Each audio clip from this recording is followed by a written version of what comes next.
Hoje nós vamos começar uma série de mensagens. Nós entendemos no Espírito, conversando aqui, o Alain, o pastor Luan, a gente foi entendendo algumas coisas e hoje nós vamos começar uma série para falar um pouco sobre um assunto que cerca a nossa vida o tempo todo. E nós vamos falar sobre santidade. Por que santidade? Porque santidade ela é um aspecto oposto à realidade do mundo. A realidade daquilo que nós vivemos, a realidade daquilo que nós estamos inseridos. Na verdade, existe uma pregação muito forte em toda a cultura que nós vivemos hoje, que é o contrário àquilo que é santo, o contrário àquilo que é puro, o contrário que é aquilo que Deus gostaria que nós vivêssemos. E quando nós falamos de santidade, na verdade se torna, quando nós pensamos ou nós olhamos para alguém e a gente usa a expressão santo, isso a gente usa sempre com um tom pejorativo. Você já brincou com alguém? Santarrão, santinho. A gente sempre usa o termo com um tom pejorativo, um tom negativo, um tom errado. Por quê? Porque parece que a santidade se tornou algo inacessível, inatingível e muito distante da nossa realidade. Só que isso não é a verdade bíblica. Isso não é aquilo que Deus estabeleceu em sua palavra.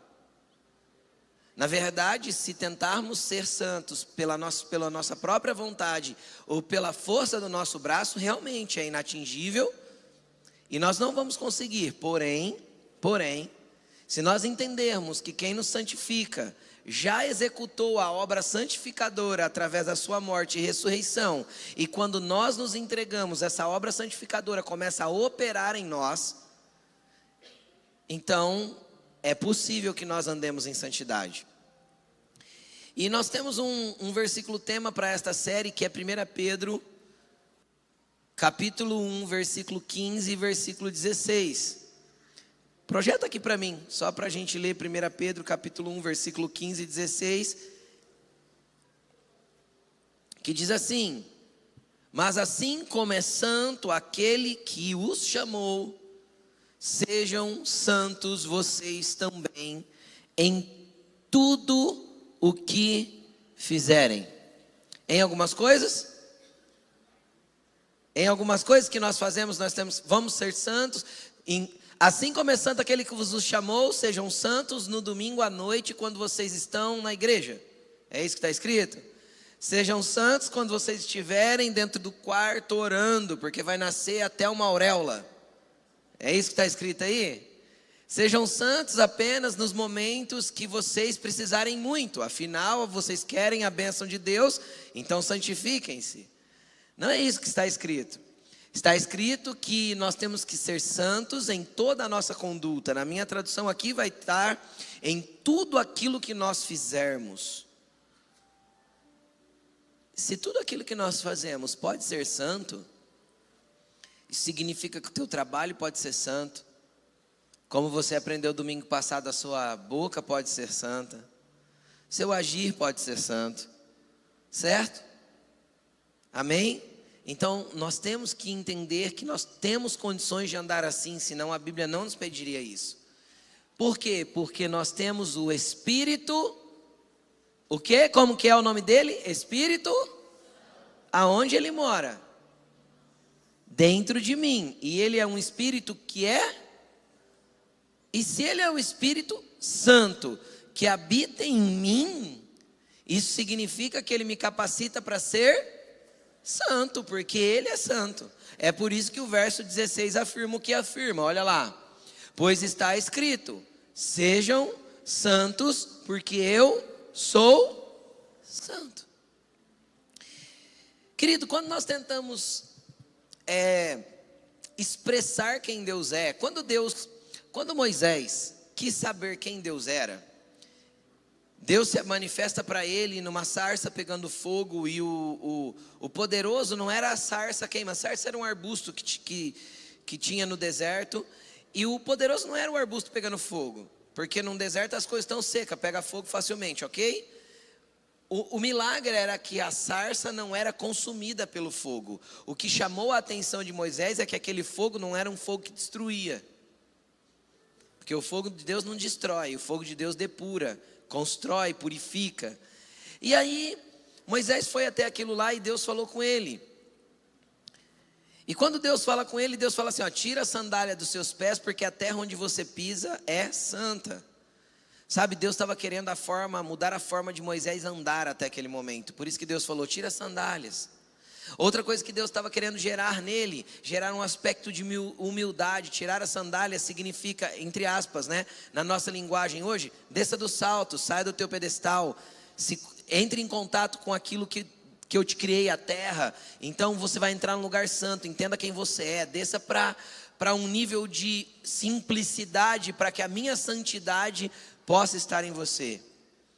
E aí Moisés vai ali na presença de Deus. E quando ele pergunta para Deus assim, mas o Senhor está me mandando lá para o Egito e tal, quem eu vou dizer que me mandou? O que eu falo a seu respeito? Quem é o Senhor? Sabe como Deus responde para ele? Deus responde assim, olha, eu sou o que sou. Porque não tem uma palavra para me definir.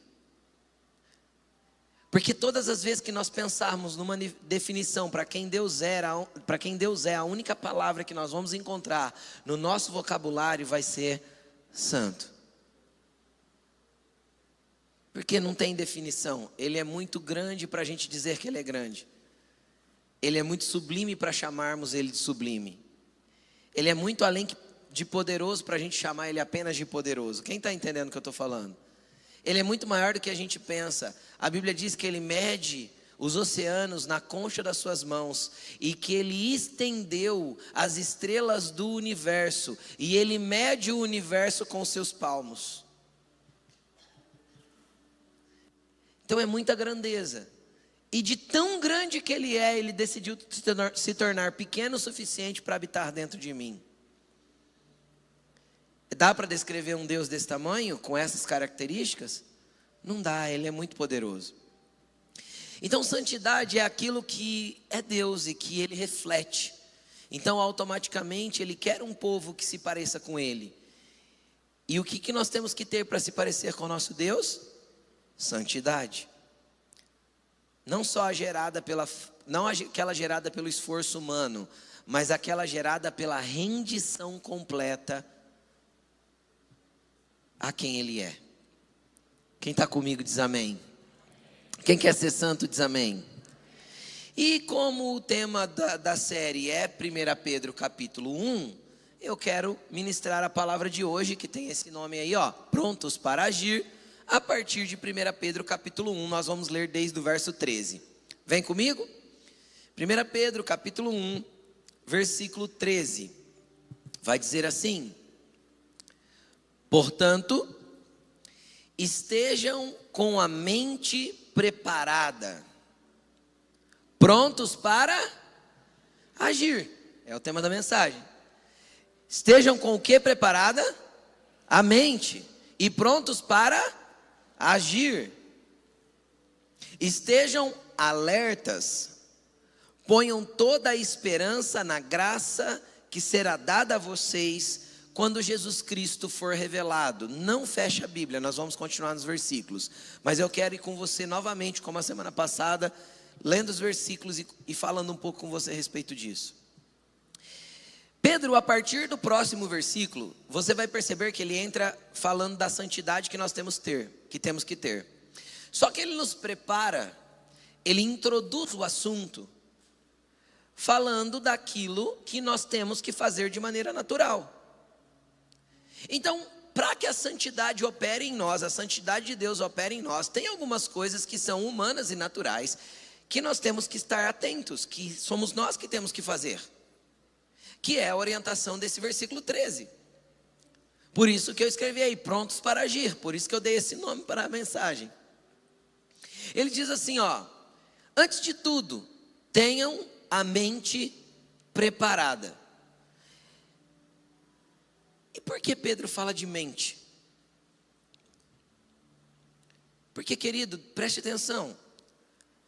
Na nossa mente e no nosso coração, que estão interligados, está guardado e alicerçado tudo aquilo que nós temos como visão de mundo, como nós enxergamos a vida, como nós enxergamos Deus, a forma que estruturamos a nossa concepção do que é certo e errado, aquilo que nós estruturamos como concepção do que podemos e não podemos fazer, toda a nossa trava moral, todos os nossos limites, eles estão alicerçados dentro da construção que já foi feita em nós e que está muito bem estabelecida na nossa mente. Eu estou errado? Nós temos princípios morais e éticos que carregamos com a gente porque herdamos da nossa família ou porque aprendemos ao longo da vida, é ou não é? Você não tem certas travas morais que você pensa, poxa, até aqui dá para ir, daqui para frente eu não vou não. Aí às vezes você tem um amigo bem doido perto de você e ele fala, eu vou. Você fala assim, não faz isso. Tem ou não tem? Não se mistura com isso não, não se envolve nisso não. Por quê? Porque a tua trava moral de alguma forma bateu ali onde você entendia que a tua régua tinha que estar. E às vezes quando você se entrega, por exemplo, a uns goró, o que você não deveria fazer, para quê? Para a tua mente poder estar preparada, porque o problema da embriaguez é que ela sempre desprepara e derruba todas as travas morais da sua mente. Então, o problema da bebida é esse. Ela sempre derruba todas as suas travas morais, ela sempre abaixa todos os teus níveis de moralidade, isso é fato. Então às vezes a pessoa se embriaga e aí ela desce os níveis das travas morais e a mente que era preparada então se torna completamente despreparada para a santidade. Então ela começa a se entregar às coisas que ela não deveria e depois se arrepende.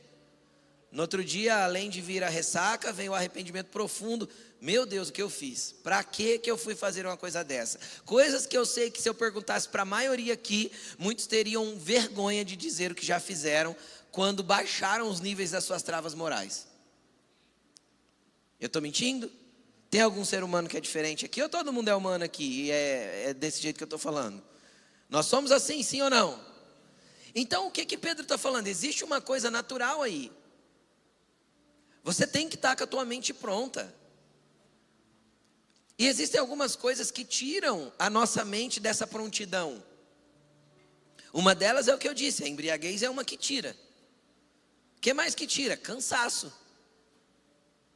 Homens cansados, pessoas cansadas negociam valores. Você nunca esteve muito cansado e de repente você olhou para si mesmo e falou para você mesmo alguma coisa do tipo, eu mereço? Às vezes você se entregou, por exemplo, você quebrou a tua dieta, vou falar algo simples. Você quebrou a tua dieta porque você olhou para você mesmo por um cansaço de estar de dieta há alguns dias e você num dia resolveu dizer para você mesmo o quê? Eu mereço. E aí você ganhou aquele monte de gramas que você tinha lutado 10 dias para perder. Em uma refeição. Eu estou falando errado?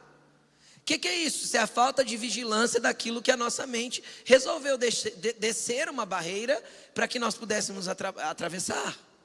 Agora eu falei de uma coisa que não concebe pecado. Mas quando eu desço essa barreira para conceber o pecado, isso é o que quebra a santidade, isso é o que derruba os níveis de santidade. Quem está comigo? Por quê? Porque eu vou descendo da minha moral. E a Bíblia vai dizer que um abismo chama outro. Um abismo chama outro abismo. O que isso me mostra? Isso me mostra que quando eu abaixei a régua para alguma coisa, amanhã eu estou abaixando um pouco mais para outro, um pouco pior. Se não houver arrependimento e assim sucessivamente, então há uma decadência naquilo que eu deveria fazer e a santidade vai indo embora da minha vida. Então, querido, antes de tudo, a nossa mente precisa estar em prontidão. Em prontidão. Então, homens cansados, mulheres cansadas negociam seus valores. Mais um aspecto, outro aspecto é o entretido. Pessoas entorpecidas pelo entretenimento acabam por negociar os seus valores. Eu estava vendo ontem um vídeo no Instagram falando sobre a carga de dopamina que a rolagem do feed do Instagram gera na nossa mente. e que nos torna viciados a ponto de qualquer microfolga que nós tenhamos, a gente abra para olhar mais 2 ou 3 videozinhos. Sabe o que é isso? Distração. Nós vivemos a era do entretenimento. Para pensar 100 anos atrás como uma pessoa tinha entretenimento. Para pensar. O trabalho que era para ela conseguir se entreter, ela ia ter que jogar dama, maravilhoso. Hoje é didático. 100 anos atrás era entretenimento. Hoje é exercício para o cérebro. 100 anos atrás era distração. Ela jogava xadrez, baralho. Quem está entendendo o que eu estou falando? Hoje coisas que exercitam a nossa mente a pensar, há 100 anos atrás, era distração. Se a pessoa quisesse ver qualquer tipo de entretenimento, ela tinha que esperar alguns anos, se ela morasse numa cidade um pouco maior, um circo chegar. Era ou não era assim? Para em uma das sessões, ela conseguir ir lá ver um entretenimento, um palhaço fazer uma palhaçada, e alguém contar uma piada para ela rir. Hoje nós vivemos a era do entretenimento rápido, fácil e cheio de entorpecimento. Quem já chegou em casa cansado no final do dia e falou assim, preciso dar uma relaxada. Aí você deita no sofá e fica assim. Você está relaxando, teu cérebro está se matando. Agora, o que é o problema disso? Pastor, tem problema isso? Fisiologicamente, eu acredito que sim. Se você der uma estudadinha aí nesses negócios aí de hormônio, dopamina, esses troços, tem. Mas não é disso que eu estou querendo falar. Estou querendo falar porque você vai rolar aquilo ali e você sabe do algoritmo, né? Já ouviu falar disso? O Instagram vai te oferecer o que você não gosta? Não. Ele vai te oferecer as suas preferências. Agora, para pensar comigo. Se eu tenho um mecanismo terreno que oferece as minhas preferências, e as minhas preferências terrenas normalmente estão encharcadas, ou contaminadas, ou pelo menos tendenciosas. Pode ser que não esteja encharcado, mas esteja contaminado. Pode ser que não esteja contaminado, ou pelo menos é tendencioso a alguma coisa carnal e pecaminosa. Aí de repente, na rolagem do teu feed aparece aquilo que você não queria, mas queria ver. Estou falando grego para alguém ou está todo mundo me entendendo? Você não devia, mas você queria ver. E aí aparece. E você está distraído.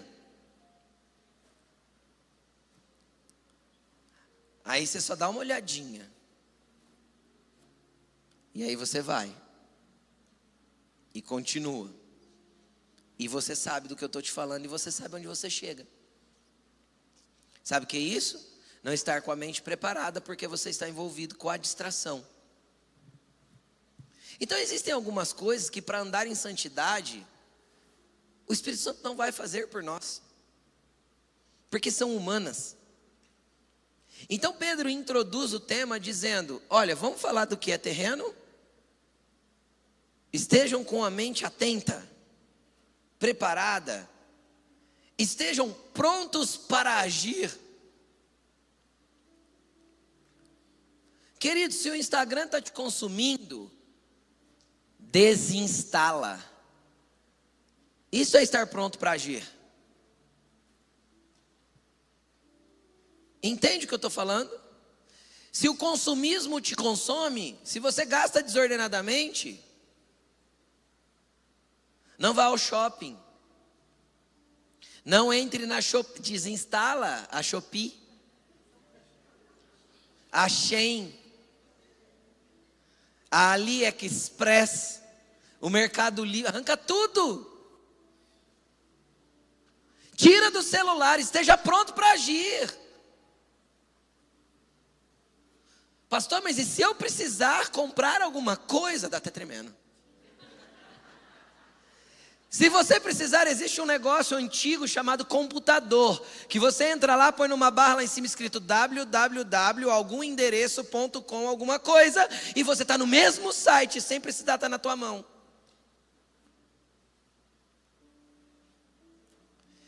Desinstala a rede social. Se você é um hater de plantão, gosta de comentar no comentário de todo mundo, na postagem de todo mundo, língua solta na internet, tira.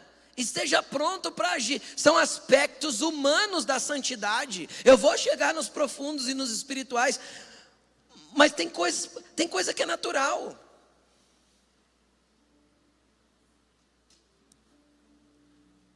É viciado em jogo? Qualquer 30 segundos que tem, vai para o joguinho do celular. Tem esposa, meu querido, que já não aguenta mais. Casamento está acabando por quê? Porque o infeliz não olha para a cara dela, fica jogando. Pode falar, amor. Sei. Sabe nada, homem não presta atenção em duas coisas. Você não está ouvindo o que ela está falando.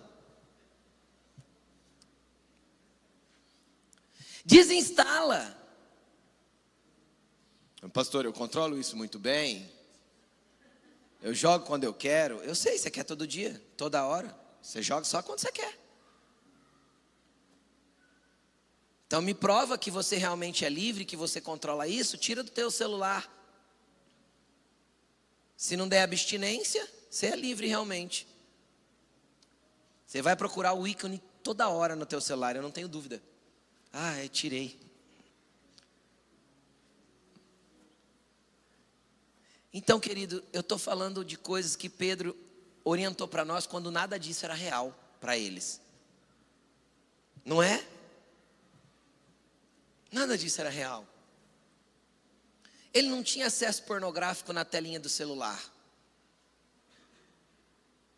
Entende? Então, querido, nós temos que agir. Nós temos que estar com a mente pronta e prontos para agir. Se não estivermos prontos para agir, nós vamos acabar nos rendendo para coisas que vai gerar arrependimento, que vai gerar prejuízo, que vai gerar danos às vezes irreparáveis. Nós temos que aprender a andar em vigilância. Jesus ensinou assim, quando Jesus ensinou sobre vigilância, ele disse o quê? Vigiai e orai. Eu não vou pedir para você levantar a mão, mas como aqui é uma igreja com muita gente, muito crente, eu sei que você ora mais de 1 hora todos os dias. Você ora 1 hora, dorme 6, 7 ou 8. E quantas horas você fica vivendo, acordado? Todas as outras horas. Certo? Certo? Não adianta orar 1 hora, querido, e não vigiar as outras todas. Por isso que a vigilância vem antes da oração. Por isso que a ordem de Jesus é vigiem e orem. Não é orem e vigiem. Porque não adianta eu orar meia hora, 1 hora, 40 minutos, 5 minutos, 3 minutos, tanto que você ore, e sair de lá sem nenhuma vigilância, sem a mente estar pronta para agir da maneira correta que tem que agir.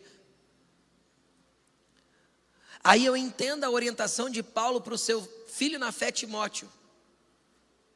Ele fala assim, Timóteo, você é jovem, e ninguém despreze a sua juventude, mas antes seja exemplo para os fiéis, no trato, na palavra, na fé, na vida. Aí ele vai continuar a orientação dizendo: fuja dos desejos da sua mocidade, ou fuja dos desejos da sua juventude. Do que Paulo estava conversando com Timóteo? Dos aspectos sexuais. Ele mandou resistir? Não, eu sou forte. Não, ele mandou fugir. Por isso que eu estou mandando você desinstalar os aplicativos que te incomodam. Tem coisa que você não precisa tentar ser forte, querido. Que hora que você pensa que você é forte, você já foi. Tem coisa que você pensa que é forte. E o inimigo está rindo. Porque está fácil de te levar. Então, tem coisas que você tem que estar pronto para agir. E eu estou falando de coisas só naturais até aqui. E ele continua dizendo: ponham toda a esperança na graça que será dada a vocês quando Jesus Cristo for revelado, na volta dele. Então, acima de tudo, do que você tem que abrir mão agora, vai valer a pena, porque tem uma graça que será revelada muito maior do que já foi revelada para nós. Cristo revelou a graça salvadora, purificadora e santificadora para nós. Já. Tem uma graça muito maior que será revelada quando Ele vir. Então vale a pena pagar o preço para viver sem o pecado aqui. Consegue entender? Vale a pena brigar contra os meus instintos humanos e carnais para eu ter uma vida santa, para que eu encontre essa graça que vai ser revelada na vinda do meu Senhor Jesus Cristo. O problema é que os cristãos acabam não fazendo a conta do quanto é importante viver em santidade. Por quê? Porque a minha santidade, além de refletir benefícios incríveis, poderosos e indescritíveis para esta vida, ela me garante um lugar na vida eterna com Jesus. E aí eu fico trocando, literalmente como Esaú trocou com Jacó, eu fico trocando o meu direito de primogênito por um prato de lentilhas. Esaú teve fome e ele negociou com o irmão o direito de primogenitura, que era a longo prazo, era a dupla herança do primogênito. Eles eram 2 irmãos. Sabe que jeito seria dividida a herança? A herança era dividida em 3 partes. O primogênito recebia 2 e o segundo filho recebia 1 parte. Sem contar que o primogênito tinha o direito da liderança da família, porque eles viviam de sistemas de patriarcal de clã. Era a forma que eles viviam. O primogênito tinha o direito de liderar. Esaú chegou do campo com fome. Sabe o que é isso? Necessidade momentânea. Desejo de saciar alguma coisa da terra. Está entendendo? Aquilo mesmo que você sente no teu dia a dia. E ele negociou, vendeu a primogenitura dele por um prato, por um ensopado de lentilhas. Sabe o que ele falou? Estou morrendo de fome, de que me vale primogenitura? Ele não pensou no futuro, ele pensou no imediato. A mente dele não estava pronta. E é o que a gente faz. A gente quer tudo para ontem, pensa só no aqui, no agora. Deus é eterno. E Deus não tem pressa em construir coisas para nós, do mesmo jeito que Satanás não tem pressa em nos derrubar. Então às vezes ele vai nos consumindo de pouquinho em pouquinho, e o plano dele é para que lá no fim da minha vida eu caia. Quem está entendendo o que eu estou falando? Por quê? Porque se você já leu Apocalipse capítulo 3, 2 e 3, que fala das 7 cartas, 7 igrejas do Apocalipse, quase todas Jesus vai terminar com a seguinte frase: aquele que perseverar até o fim. Então, às vezes, você começou a sua caminhada de fé de uma maneira maravilhosa. Foi incrível o teu começo. Você tem um testemunho lindo. Mas o que vai valer para a eternidade não é como você começou, mas como você concluiu a sua jornada. Salomão começou bem? A glória de Deus encheu o templo a ponto dos sacerdotes não conseguirem ficar de pé para ministrar de tanta glória que tinha lá dentro. Deus ofereceu para ele riquezas e outras coisas. Ele falou: não, eu quero sabedoria. Oxe, que começo. Sim ou não? Maravilhoso, incrível. Como que ele terminou? Com 700 mulheres, 300 concubinas, servindo outros deuses, escrevendo vaidade, vaidade, vaidade. Tudo é vaidade. De que adiantou? Tinha riqueza. Historicamente ele foi o rei da história da terra, da humanidade, que mais ajuntou riqueza. Isso é provado historicamente. Ninguém acumulou mais riqueza do que Salomão. Tinha tudo que ele queria. A Bíblia diz que no fundo do palácio dele tinha um jardim com plantas de flores e frutos de todos os lugares da terra, porque a frota de navios mercantes de Salomão trazia. Ele foi o primeiro homem a ter uma frota de navios mercantes que fazia comércio exterior. Está na Bíblia isso. Sabe o que Salomão fez? O Egito era a grande potência da época, certo? Todo o lado oriental tinha que comprar coisas do Egito. Sabe o que Salomão fez? Pois Israel estava no meio, está no meio ainda, no mesmo lugar. Israel não mudou de lugar.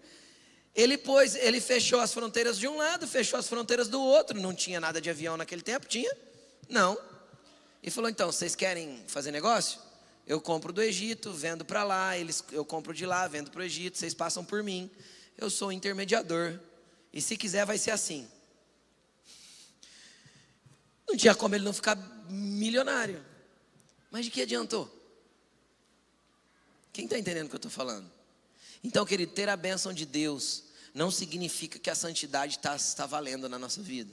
Existem coisas que começaram a acontecer e nós aprendemos a dar continuidade, porque nós aprendemos com Deus a fazer aquilo que Ele queria. Só que aí a gente vai fazendo na força do nosso braço e as coisas continuam a acontecer, mas a santidade já foi embora. É por isso que Jesus disse assim, olha, em meu nome vocês expulsaram demônios, em meu nome vocês fizeram isso e aquilo.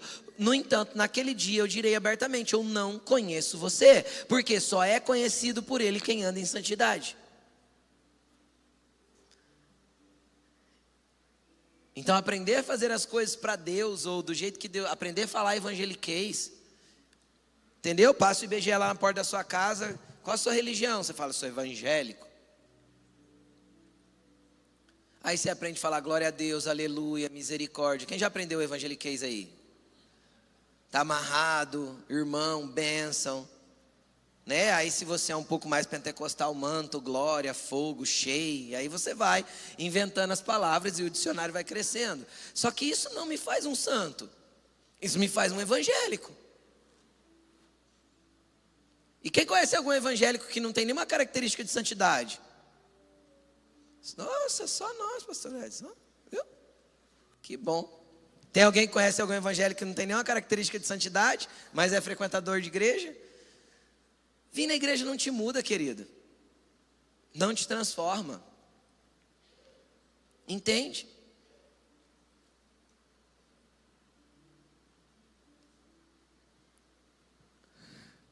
É igual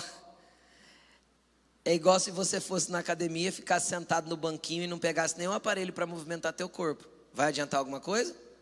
Vai? Vai mudar algo? Não. Então, vir na igreja, sentar no banco e não fazer nada com o que você recebeu, não muda nada.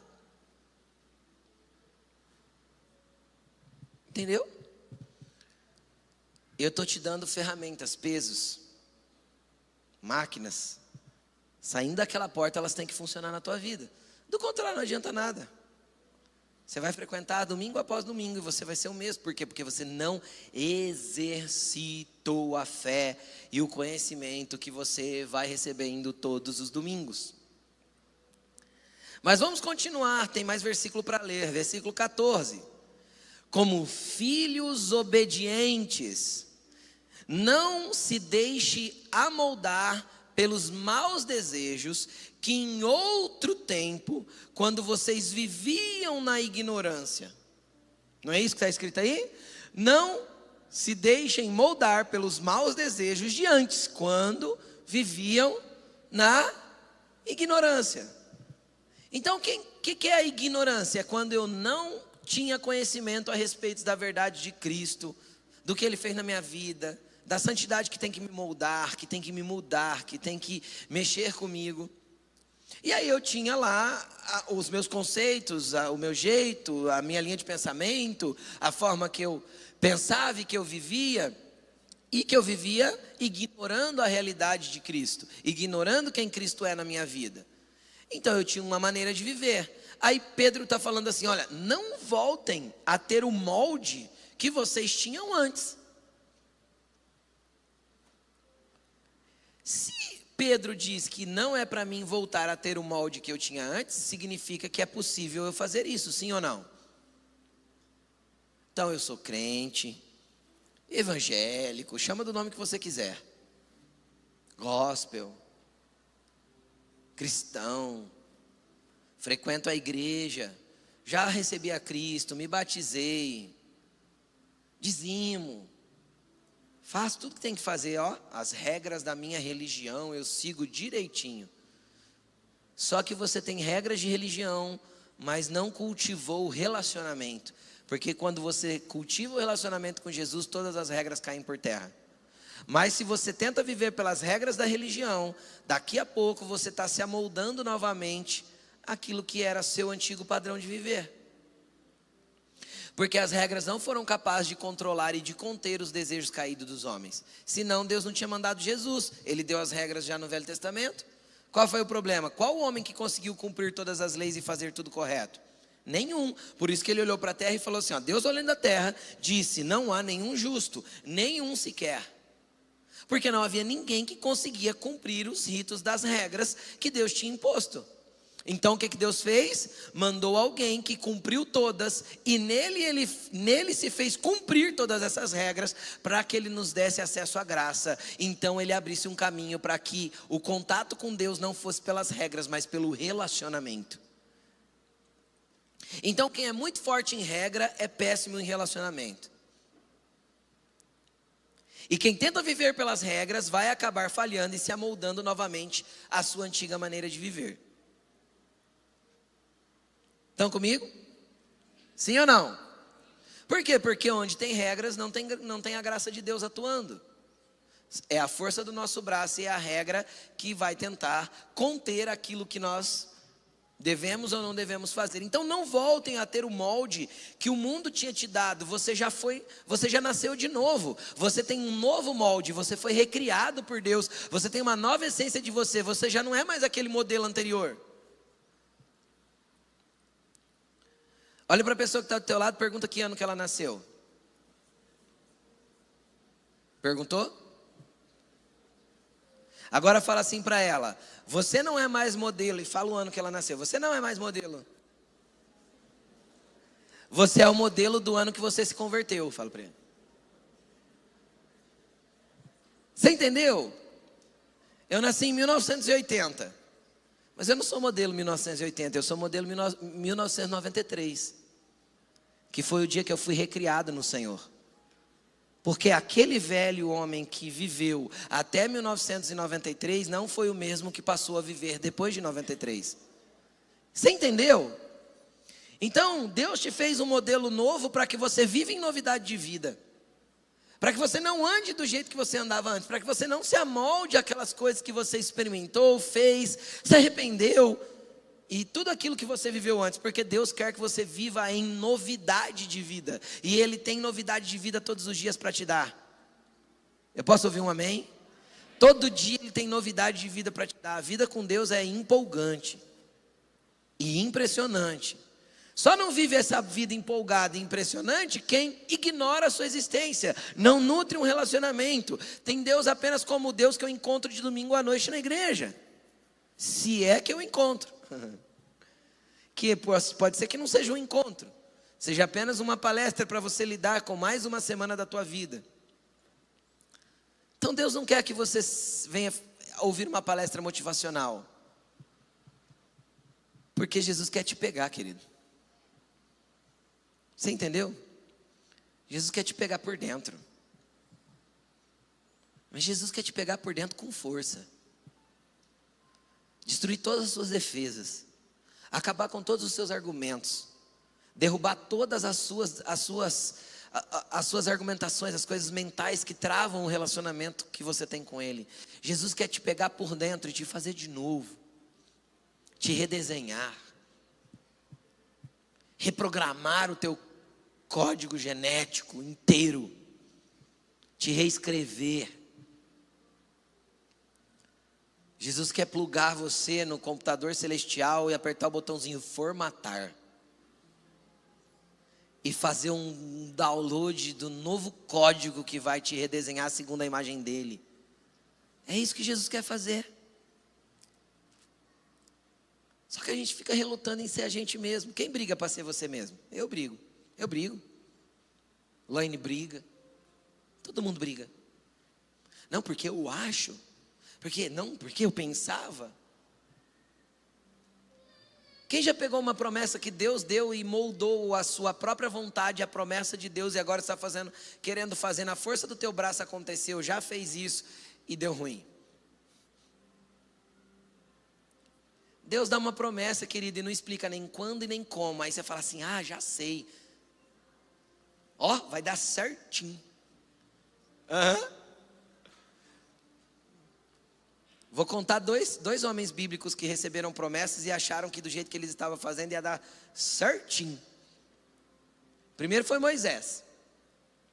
De algum jeito Moisés soube que ele era o libertador do povo de Israel. Eu não sei como, a Bíblia não conta, mas ele soube, porque ele tentou ir lá no meio do povo defender o povo, sim ou não? Quando ele viu o egípcio judiando dos hebreus, o que ele fez? Pegou a espada, matou o egípcio, pronto. Ele estava tentando dar uma forcinha na promessa de Deus, tinha que acontecer logo. Deu bom ou deu ruim? Deu ruim. 40 anos no deserto de Midian. O outro foi Davi. Samuel vai lá, ora por ele, você vai ser rei. Tinha 17 aninhos. Pensou um menino de 17 anos saber que vai ser rei? Fica empolgado, sim ou não? De repente os dias passam, tal. O pai dele fala para ele assim: Davi, vai ali na guerra, está tendo guerra, vai lá ver como seus irmãos estão. Os 3 irmãos mais velhos de Davi estavam na guerra. Vê como eles estão, leva esses pães e esses queijos aqui lá para os suprimentos, para ajudar os soldados, tal. Chega lá, quem está lá? Golias. Davi se levanta como um homem ungido por Deus que era, ele era ungido, e derruba Golias. A partir dali, ele se torna general de Saul e genro do rei. Já deu certo, né? Deus falou que eu ia ser rei, agora eu sou genro do rei, estou na casa do homem. Quem está entendendo o que eu estou falando? Eu era um ninguém, lá o pai dele era ninguém. O Gessé era só um lavrador lá, um criador de ovelhas.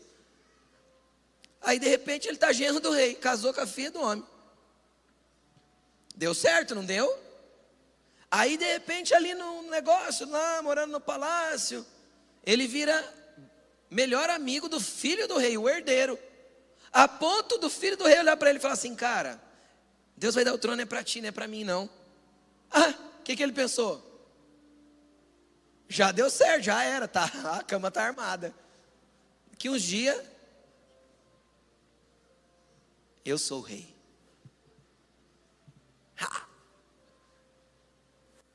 Cuidava de ovelha, ó. Quem me viu passar na prova e não me ajudou, quando veio na bênção vai se arrepender. Onde a favela chegou?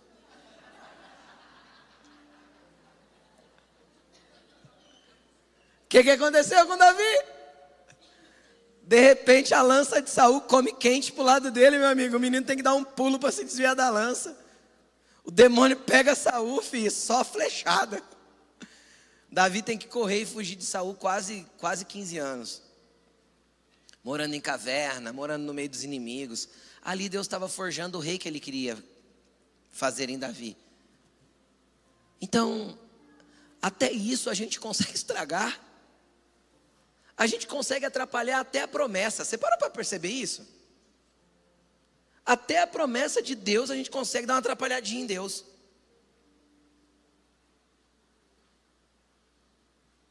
Agora, imagina na santidade, que eu sou lotado de desejo ruim dentro de mim, você também, todos nós.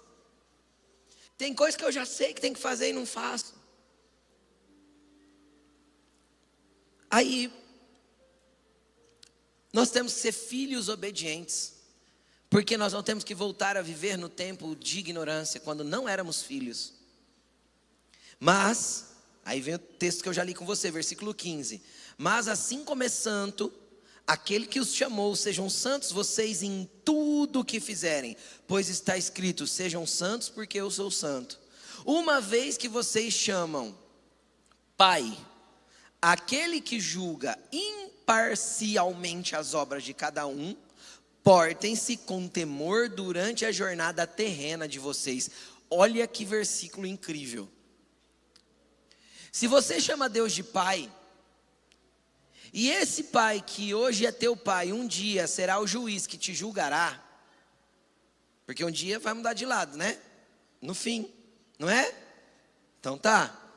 Ele vai julgar com parcialidade, ele vai falar assim: você era queridinho. Não. O julgamento dele será imparcial. Então, se ele julga de maneira imparcial até os seus filhos, nós temos que viver a nossa vida aqui na terra com temor. E aí, pode ser que durante essa série de mensagens eu traga uma palavra falando só sobre o temor a Deus. Temor a Deus não é ter medo dele. Então eu não preciso ter medo de Deus. Isso seria um equívoco. Isso destruiria meu relacionamento de filho para com ele.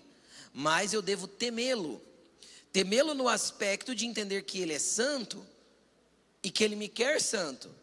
É isso que Pedro está dizendo. Então na minha jornada terrena eu tenho que viver com temor a Deus.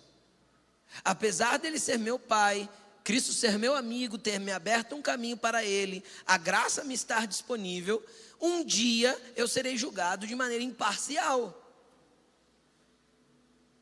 E aí, a minha jornada terrena é que vai determinar, como eu li a semana passada, lembra das palavras? Pelas suas palavras serei condenados e pelas suas palavras vocês serão absolvidos. Ou seja, um dia haverá um julgamento. E deixa eu te falar uma coisa. Não tem como escapar dos olhos de Deus, querido. Entendeu? O dia que você chegar lá no julgamento e ele falar assim: dá o play na história dele aí para mim. Tem jeito, querido. Você foi filmado? Em tudo. E quando Deus filma, Ele não filma só a ação, Ele filma também a intenção. Pegou? Quando Deus te filma, Ele não filma só a tua ação, Ele filma também a tua intenção. Se na tua intenção você teve temor e você parou ela na vontade de Deus, bênção. Se você deu lugar à tua intenção, isso te julgará. Por quê? Porque para Caim ele disse assim, Caim e Abel. Caim estava doidinho para dar um zap em Abel, não estava ou não estava? Pegar a espada e arrancar a cabeça de Abel fora. Estava ou não estava? Vou matar esse infeliz. Deus falou o que para Caim? O pecado está na porta. O pecado não tinha entrado, a intenção de Caim não tinha feito ele pecar ainda. Sobre ele você deve dominar. Foi isso que Deus disse. Entende? Então quem já teve intenção ruim aí? Quem já teve intenção ruim e agiu ruim? Quem já teve intenção ruim, dominou e não agiu ruim, deu bom. Entendeu? Então isso é humano. Então tem hora que você vai ter intenção ruim, mas você deve voltar-se para Deus, aí ter a mente, lembra da mente? Tem a mente pronta. Opa! Como disse o apóstolo Paulo, se eu faço o que eu desejo, não sou eu que faço, mas o pecado que habita em mim que está fazendo. Eu sou com isso um homem miserável. Mas graças a Deus por Jesus Cristo, que me livrou da morte e do pecado. E que hoje eu sou guiado pelo Espírito. Então é isso que nós temos que fazer. Então nós temos que andar de uma maneira que nós venhamos a parar esses instintos ruins e se portar com temor diante de Deus. Versículo 18, por quê? Porque vocês sabem que não foi por meio de coisas perecíveis, de coisas da terra, como a prata ou o ouro, que vocês foram redimidos da sua antiga e vazia maneira de viver, que foi transmitida inclusive pelos seus antepassados, mas foi pelo precioso sangue de Cristo, que como um cordeiro sem mancha e sem defeito, conhecido antes da criação do mundo, revelado nesses últimos tempos, em favor de vocês. Por meio dele, de Jesus, vocês creram em Deus, que o ressuscitou dentre os mortos e o glorificou, de modo que a fé e a esperança de vocês estão em Deus. Quem crê que foi justificado por Jesus? Você não foi justificado porque alguém pagou alguma coisa para isso, foi o sangue de Cristo que te justificou.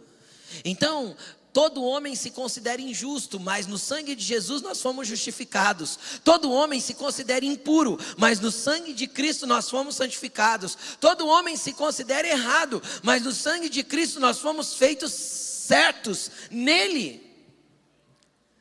Todo homem se considere falho, mas no sangue de Cristo nós temos capacidade de acertar. Você não foi comprado por preço humano, você foi comprado por preço de sangue. Por isso você não está à venda e não está em negociação. Você não está à venda ao pecado, você não está em negociação com ele, porque você já foi comprado. Você não pertence a você mesmo, você pertence àquele que te comprou. E ele comprou com uma maravilhosa entrega e preço de sangue na cruz, querido. Por isso que eu sou tão valioso. Por isso que Deus me ama tanto. Porque o meu valor é o valor do sangue do meu Deus, do sangue do meu Cristo. O teu valor é o valor do sangue derramado do Cordeiro. Por isso que Ele te quer tanto e te ama tanto. Quem se sente muito amado por Deus? Eu me sinto. Quem se sente atraído e perdoado de uma maneira que você fala: Deus, só o Senhor para fazer isso por mim. E se você ainda não se sente assim, é porque às vezes a tua entrega ainda não foi total, ainda tem barreiras em você. Ainda tem coisas que te travam. Entende? Ainda tem certos desejos que ainda você quer cultivar. Ah, pastor, eu não sei se eu estou disposto a abrir mão disso para poder servir a Deus. Deixa eu te falar. Jesus esteve disposto a abrir mão de ser Deus para poder te alcançar. Será que vale a pena? Entendeu o que eu falei? Você não está disposto a abrir mão de algum desejo terreno para poder servir a Deus, mas Ele esteve disposto a abrir mão de ser Deus para poder te alcançar. Efésios capítulo 2. Projeta Efésios capítulo 2 aqui para mim, por favor. Eu não ia falar desse texto, mas vamos lá. Vocês estavam mortos nas suas transgressões e nos seus pecados, os quais costumavam viver quando seguiam os padrões deste mundo e o príncipe do poder do ar, o Satanás mesmo, o espírito que agora atua nos filhos da desobediência. Antes, todos também vivíamos como eles, satisfazendo os desejos da nossa natureza pecaminosa, realizando as vontades e os pensamentos dela. Como os outros, éramos por natureza merecedores da ira. Todavia, Deus, por ser rico em misericórdia, por causa do grande amor com que nos amou, deu-nos a vida com Cristo quando ainda estávamos mortos nas transgressões. Pela graça, vocês são salvos. Não era nem esse texto, isso aqui é pura ação de Deus. Pura ação de Deus. O texto que eu queria ler com vocês é Filipenses capítulo 2. Mas eu acho que esse texto explicou demais o que eu estava pregando para vocês. Isso aqui é a ação do Espírito Santo. Mas Filipenses capítulo 2, coloca para mim por favor, Amanda. Acho que a partir do verso 5. Seja o modo de pensar de vocês o mesmo de... Agora vê como é o modo de pensar de Cristo. Que, apesar de ser Deus, não considerou que a sua igualdade com Deus era algo que ele deveria ser usado como vantagem. Antes, esvaziou-se a si mesmo, assumiu a forma de servo, tornando-se semelhante aos homens. Sendo encontrado em figura humana, humilhou-se e foi obediente até a morte e morte de cruz. Por isso, Deus o exaltou à mais alta posição e lhe deu o nome que está acima de todo nome, para que ao nome de Jesus todo joelho se dobre nos céus, na terra e debaixo da terra. Então, se eu não posso abrir mão de um desejo meu por amor a Cristo, Ele abriu mão de ser Deus por amor a mim. E Ele não só abriu mão de ser Deus, sendo encontrado em forma humana, Ele abriu mão de ser rei para ser escravo. E como escravo, Ele abriu mão da própria vida para morrer por mim. Então, se Ele entregou tanto, por que eu não posso entregar minha vida por Ele?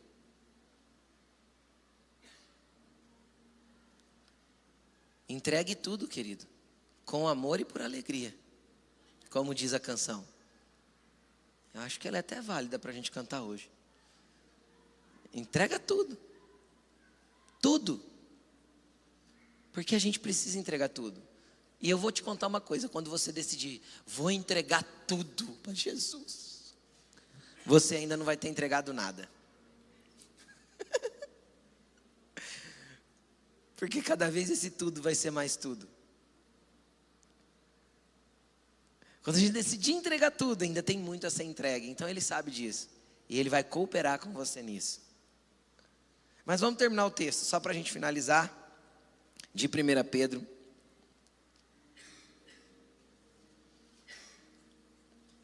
(22). Agora que vocês purificaram a vida pela obediência à verdade. Como que é a purificação aí? Fazendo o quê? Como que é andar em santidade? É purificar a vida obedecendo o quê? A verdade. Quem que é a verdade? Quem que é a verdade, gente?